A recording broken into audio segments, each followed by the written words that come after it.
Qual o livro da Bíblia que mais te inspira a compor músicas? O livro dos Salmos. Os Salmos, essa foi... É. Essa eu acho que eu falei assim, eu vou fazer essa pergunta, Ah. mas eu tenho certeza que é Salmos. Tem algum outro assim que você fala assim, puxa... Os evangelhos, de modo geral. Uhum. Os evangelhos me inspiram. Os evangelhos, sem dúvida. Os evangelhos me inspiram muito. O que Jesus falou também me inspira muito. Legal. É. Eu acho que eu já perguntei lá atrás, mas... Alguma mensagem específica que te levou a compor uma música? Puxa vida, hein? Eu acho que eu compus mais sobre temas mesmo. A minha composição foram sobre temas de acampamento. Como eu compus antes, depois eu ouvi as mensagens, né? Aí eu falei, que legal, olha aqui. Eu disse isso. Eu disse isso na letra também, estava lá, né? Então acho que os temas me inspiraram mais. Legal. O que você prefere? Cantar as suas próprias composições ou cantar composições de outras pessoas? Que pergunta difícil essa, hein? Eu acho que depende do momento. Eu acho que para o efeito do propósito que Deus tenha no culto, se eu estou imbuído disso, e se eu estou designado para isso, eu prefiro cantar a música que seja mais adequada para isso, minha ou de outro. A minha preferência é que a música fale mais com o coração. Entendeu? Agora, os meus trabalhos de gravação são todos autorais, né? Eu gravei só músicas minhas praticamente. Então, assim, eu destilo as minhas canções dos trabalhos que eu gravei e procuro veiculá-las. Mas, assim, eu prefiro cantar que foi melhor pro momento. Legal. Saindo um pouco do ambiente musical, algum livro que você leu e marcou sua vida? Olha,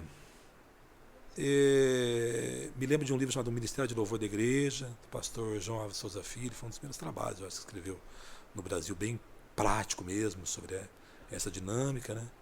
Um outro chamado Coração do Artista, eu não me lembro do autor, David alguma coisa. O Coração do Artista, que também trabalhou bastante essa ideia de louvor. Mas eu gosto muito de... um outro livro fora desse, nada a ver, que foi muito não tem nada a ver com adoração, né, que chama, mas é um livro de um tratado missionário que chama O Fator Melquisedeque, você deve conhecer. Foi um livro que me ajudou muito na minha compreensão assim da graça de Deus como um todo, sabe, de como Deus pode se manifestar em vários lugares. Foi um livro muito bacana. Olha, tem bastantes aí. Eu li um livro de hermenêutica muito pequenininho, que eu não lembro, o autor era um latino-americano, sabe? Ele parecia ser muito brabo, até pela escritura, assim, eu achei que ele é muito brabo. Foi um livro que me ajudou bastante também. Era um pequenininho, assim, eu devo ter aqui até hoje. Aqui. Então, foram esses aí, né? De livros cristãos, né? Mas eu li bastante, eu li muita literatura universal.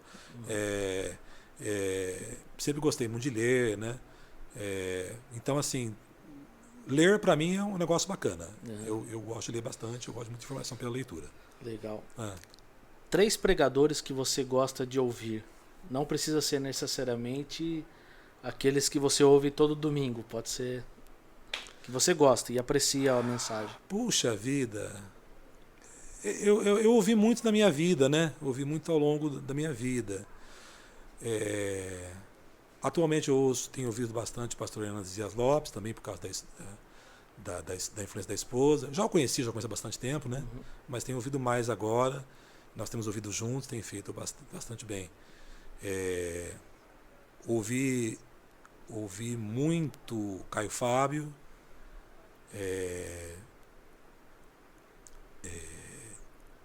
Ouvi muitos bons pregadores na Igreja Batista Independente. Se fosse citá-los nominalmente aí, não saberia, mas assim, o cuidado que a Igreja Batista Independente tinha com a formação na homilética, na hermenêutica, dos pastores, né, era muito evidente. Todos eles eram muito bons pregadores, né? Então, sou muito grato a eles também. E, assim, desses pregadores de nome, assim, acho que eu citaria esses dois. Eu os ouvi mais em épocas diferentes da vida, né? Mas os ouvi mais e foram muito efetivos, assim, na minha vida. Mas eu ouvi também, como eu disse, muita mensagem musical, né? Muita mensagem pelo Guilherme Kerr, pelo Sérgio Pimenta, pelo João Alexandre, condensada, né, na música. Também foi muito inspirador. Legal. É. E 3 compositores prediletos. Você fala assim, esses 3 são os que eu mais gosto. Olha, eu vou citar o Sérgio Pimenta, o Jorge Camargo e o João Alexandre. Acho que eu fico com esses 3 aí. Fico com esses 3 aí. Pronto. Pra citar 3. No ambiente, né? Isso, esses 3 aí. Algum sonho que você ainda não realizou como músico e compositor? Olha, como compositor, eu acho que não. Eu já compus bastante coisa, de tudo quanto é jeito. Eu já compus para... já escrevi cantatas populares, né? Já compus em vários gêneros, já compus para casamento. Como compositor, eu acho que eu já fiz tudo. Então, assim, não tem nada que eu não... Eu queria talvez compor alguma coisa instrumental grande, sabe? Mas eu acho que eu não tenho esse talento. Tenho poucas canções instrumentais compostas também. Mas eu queria, assim, compor uma composição instrumental assim grande. Acho que isso me falta. E do ponto de vista como compositor, eu acho que eu sou um cara que já compôs tudo assim que eu queria fazer. Todos os desafios que me foram colocados, eu fiz. Para realizar, assim, na vida, acho que tem muita coisa ainda, né? Cantar mais, viajar mais com as minhas canções, cantar em lugares diferentes, né? Poder levar a mais lugares diversos. Eu acho que isso que me falta realizar, assim. O que é a música na sua vida? A música na minha vida, primeiro, foi praticamente a minha primeira identidade, né? Ela foi a minha primeira identidade como pessoa. Eu acho que eu aprendi música antes de qualquer outra coisa, né? Ela, depois, na minha experiência com Deus, ela é o meu grande canal de comunicação, de expressão artística, expressão com Deus, expressão... E não só compondo, cantando mesmo, né? Ela... Com a música eu falo com Deus, né? Com Deus fala comigo. E ela foi minha grande inclusora em todos os sentidos, né? Ela me incluiu inclusive para muita coisa na vida, né? Me levou para muitos lugares que eu não iria se não fosse músico. Foi me vendo cantar que a minha esposa me viu pela primeira vez, né? Então eu posso dizer que a música me fez até me casar.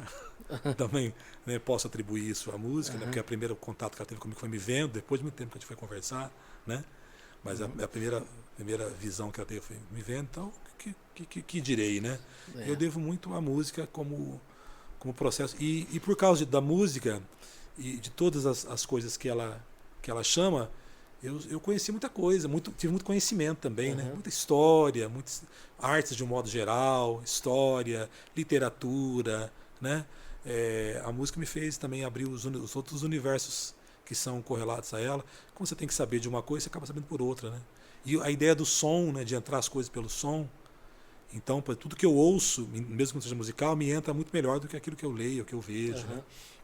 Então, que direi? A música é essencial para mim, assim, fundamental. Não sei o que seria da minha vida sem ela, né? Até do ponto de vista prático mesmo, né? A música me levou para muito lugar que eu não poderia ir. A música me ajudou no sustento da minha vida pessoal, né? Como professor, como músico de casamento. A gente fala muito aqui sobre aula, né? Eu também dei muita aula de música, ensinei muita gente a tocar, por isso que eu acho importante mesmo que a pessoa estude. Muita gente passou a tocar comigo, tendo comigo, alguns, né, deslancharam, estão por aí e tal. Eu tenho uma história como professor de música que eu gosto muito também. E o que é Cristo para você? Cristo é o caminho para Deus que eu fiz.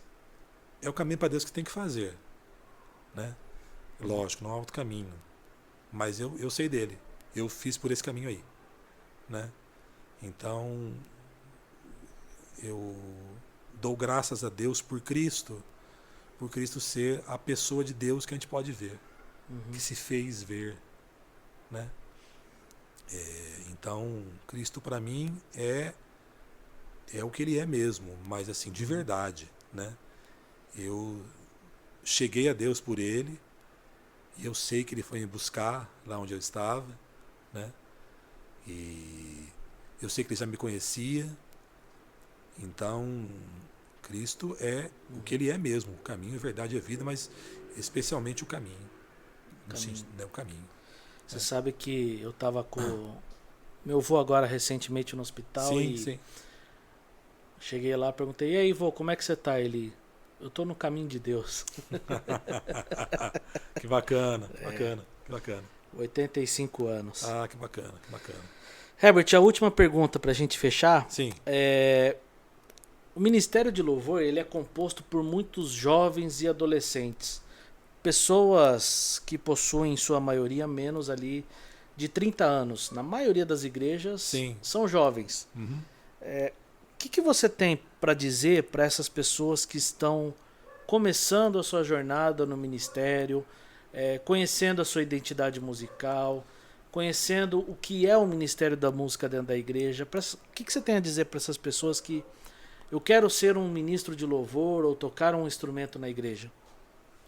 Olha, eu diria o seguinte: perseverem e conheçam a Cristo mesmo. Porque o Ministério de Louvor e a música, ele pode impor armadilhas de que o fato de que você está fazendo algo na igreja signifique que você tem uma relação com Deus, né? E essa armadilha é muito fácil para os jovens caírem. E depois, com o tempo, ele pode achar que fez algo, né? Que estava, eu estou na igreja, né? Mas não é só isso, né? Então a minha conselho é se apegue com Jesus mesmo, conheça-o profundamente, conheça-o na palavra, conheça-o na vida de outros irmãos mais velhos, conheça na vida da sua liderança, conheça na vida dos seus pais, se for possível. Se os seus pais não forem cristãos, conheça também na vida dos seus pais, porque Deus fará se conhecer na vida dos seus pais, tá? Mas procure conhecer a Jesus, porque ministério não é relação com Deus, né? Ministério é só ministério, né? Relação com Deus é outra coisa, e a vida vai impor dificuldades, sanções que o ministério não vai resolver, né? Uhum. Ela vai impor dificuldades que só estando em Cristo você vai saber. Então, se apega com Jesus mesmo, tudo quanto a oportunidade que você tiver de conhecer a Jesus, e eu entendo que a gente conhece Jesus pela palavra, pelo Espírito Santo e pelas pessoas que o conhecem também, gente que o revela, né? Então conheça mesmo Jesus, e não largue dele não. E no mais, as coisas específicas do ministério, estudar, né, a realidade da sua comunidade, mas não tenha isso como a primeira coisa não, e nem como peso. Meu Deus, eu não consigo tocar bem, mas eu conheço a Jesus. Entendeu? Meu Deus, a minha comunidade não toca as músicas de agora, mas eu conheço a Jesus. Entendeu? E é isso aí. Vai por mim que é batata. Opa! Vai por mim que não tem erro. Eu costumo dizer que nada do que a gente faz impressiona a Deus. Isso. Você pode ser o melhor músico, o melhor pregador, pode ser o cara que fala, seja o mais eloquente da igreja, o cara que deixa a igreja limpa. Nada disso impressiona a Deus. Tudo que nós fazemos e somos pela graça de Deus. Exato. Então, se Cristo não tiver naquilo que nós fazemos e naquilo que nós somos, e não ocupar a nossa mente, o nosso coração, tudo isso perde valor, né?